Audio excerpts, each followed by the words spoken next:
Hi students, brilliant classes स्ट्रागाट में आप लोगों का स्वागत है। यदि आप नए हैं तो चैनल को सब्सक्राइब जरूर करें।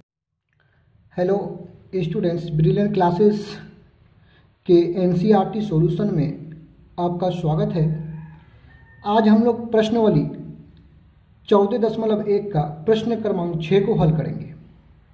तो हल करने से पहले प्रश्न संख्या 6 को पढ़ के समझ लेते हैं, क्योंकि प्रश्न को समझने पर हम सॉल्यूशन जो है उसका हल आसानी से और अच्छे ढंग से कर सकते हैं। तो चलिए प्रश्न को पढ़ना हम शुरू करते हैं। समझिए कि निम्नलिखित सारणी, नीचे जो सारणी है ये सारणी किसी मोहल्ले के 25 परिवारों में भोजन पर हुए दैनिक व्यय को दर्शाता। व्यय मतलब खर्च, मतलब एक मोहल्ला है उसमें 25 परिवार के भोजन पर मतलब खाने पर दैनिक मतलब एक दिन का जो व्यय है, खर्च है, उसी को दर्शाता है। तो मोहल्ले के 25 परिवार है और उसका एक दिन में भोजन पर जितना खर्च है उसी को ये दर्शाता है। तो यहाँ पे दिया हुआ दैनिक व्यय मतलब एक दिन का खर्च और परिवारों की संख्या। तो यहाँ दैनिक व्यय जो है रुपया में, तो 100 से 150 भोजन में खर्च करने वाले परिवारों की संख्या 4 है। 100 से 200 के बीच खर्च करने वाले परिवारों की संख्या कितना है? 5 है। उसी तरह ये सारा है। अंत में यहाँ पे क्या, 300 से 350 रुपया खर्च करने वाले परिवारों की संख्या कितना है? 2 है। इसी में का अगला पारा अगर देखिएगा तो वो ये लिखा हुआ है कि उपयुक्त विधि द्वारा भोजन पर हुए माध्य व्यय ज्ञात कीजिए। माध्य व्यय मतलब माध्य खर्च ज्ञात करना है।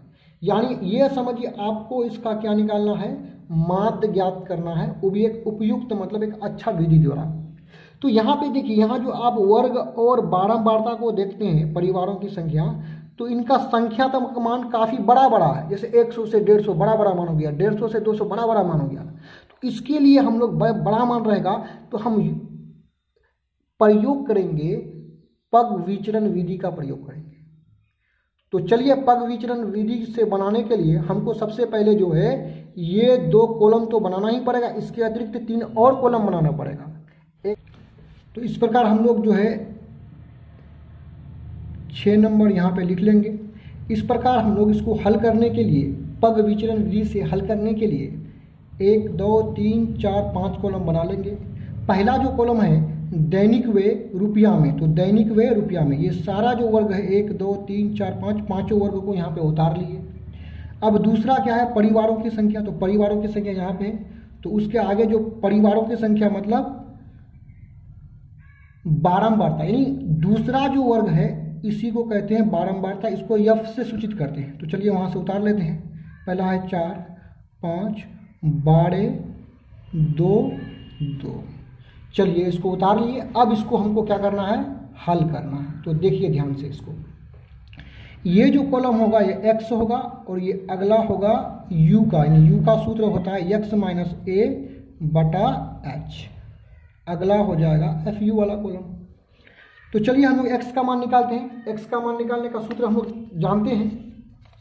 क्या होता है कि दोनों को जोड़ करके 2 से भाग देंगे, यानी 100 प्लस 50, दोनों को जोड़िए तो कितना हो गया? 250। इसको देना है 2 से भाग, तो 2 1 कम 2, 5 उतारे, 2 दूने 4, 1 बचा, 5 दूने 10, कितना आ गया? 125।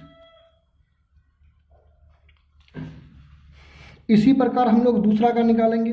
150 प्लस 200 बटा 2, यानी दोनों को जोड़ेंगे तो कितना हो जाएगा? 150 प्लस 200 350 बट्टा 2, यानी 350 को अब 2 से भाग दे दीजिए। 2 1 कम 2 घटेगा, 1 बचेगा, 15 उठेगा, 7 दूने 14। ठीक है, 1 बचा, काटकूट। अब क्या हो जाएगा? 0 उतर जाएगा, 5 दूने 10। तो इस प्रकार यहाँ पे हो गया कितना? 175। अब आगे हम ट्रिक से बना लेंगे। आप सूत्र से भी निकालिएगा तो वही होगा। चलिए कितने के अंतर से आगे बढ़ रहा है उसी के अंतर से आगे बढ़ा देंगे हम लोग। यानी 125 में 50 जोड़ेंगे तो कितना हो जाएगा? 175। तो अगला 50 के अंतर से आगे बढ़ेगा। तो 175 में हम 50 जोड़ दिए तो हो जाएगा 225। 225 में अगर 50 जोड़ा जाए तो 200 हो जाएगा 75। 275 में यदि 50 जोड़ा जाए तो हो जाएगा 325। अब ये जो वर्ग चिन्ह देख रहे हैं पांचों, इनमें से किसी एक को ए मानना पड़ेगा। तो ए हम किसको मानते हैं? जो बीच में होता है। तो आपको स्पष्ट पता चलता है कि 225 कहाँ है? बीच में है। इसके ऊपर भी 2 संख्या है और इसके नीचे भी 2 संख्या है। तो आप इसको मान लीजिए ए। आपने उसको ए माना तो नीचे लिख दीजिए माना कि ए को बोलते हैं कल्पित मान, ए बराबर 225।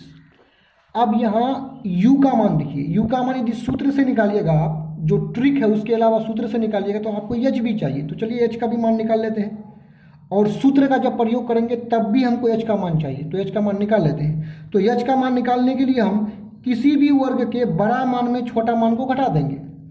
तो पहले ही वर्ग में लेते हैं। पहला वर्ग का बड़ा मान क्या है? 150 में छोटा मान क्या है? छोटा यानी निम्न वर्ग सीमा 100। घटा दिए तो कितना हो गया? 50, यानी h का मान हो गया 50। अब हम लोग u का मान निकाल लेते हैं। u का मान निकालने के लिए जो शॉर्ट ट्रिक है उसी को लगाइए। जिस वर्ग चिन्ह को आपने a माना है उसका a हो जाएगा 0, ऊपर जाने पर -1 -2, नीचे आइएगा तो 1 2। एक कॉलम का काम हो गया। अब इस कॉलम का काम करते हैं। यफ यू यानी यफ और यू गुना हो रहा है, तो यफ और यू को गुना कीजिए। तो 4 जो यफ है बारंबारता, इसका यू कितना है? -2। 4 गुना -2 -8, 5 गुना -1 -5, 12 गुना 0 0, 2 गुना 1 2, 2 दुना 4। चलिए इसको लिख लिए। अब हमको क्या करना पड़ेगा? यफ को जोड़ना पड़ेगा। तो यफ में लगा देंगे सिग्मा। सिग्मा योगफल यानी जोड़ को प्रदर्शित करता है, यानी सबको क्या करना पड़ेगा? जोड़ना पड़ेगा। सबको जोड़ने पर प्राप्त होगा कितना? 25। सूत्र में सिग्मा यफ चाहिए और सिग्मा एफ यू चाहिए। तो सिग्मा एफ यू मतलब एफ यू को जोड़ दीजिए आप।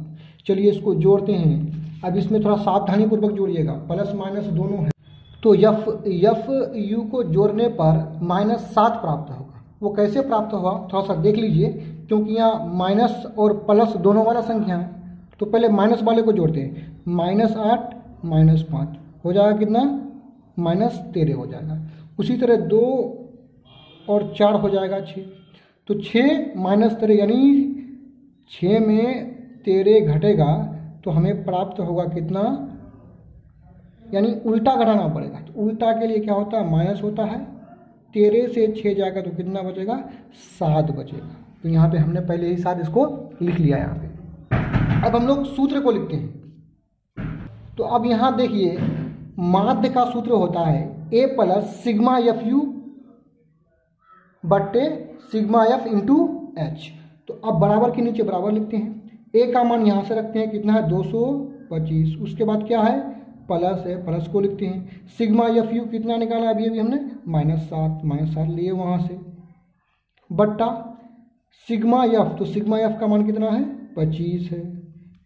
इंटू है, इंटू गुना लिख लिए। एच का मान कितना है? 50 यहाँ से ले लिए, यहाँ रख लिए। अब इसको सॉल्व कर लेते हैं। तो 5 5 6 25, 10 5 6 50। ठीक है, और एक बार और कटेगा। 5 1 कम 5, 5 दूना 10। तो चलिए अब यहाँ हम लिख लेंगे 225 प्लस 7 जाकर के 2 से गुना होगा तो कितना होगा? -7 गुना 2 -14। अब इसको आगे बढ़ाते हैं हम लोग। 225 प्लस माइनस क्या हो जाएगा? माइनस हो जाएगा। ब्रैकेट जब हटेगा तो ये माइनस जो है प्लस से गुना होगा, और हम जानते हैं कि प्लस गुना माइनस माइनस होता है।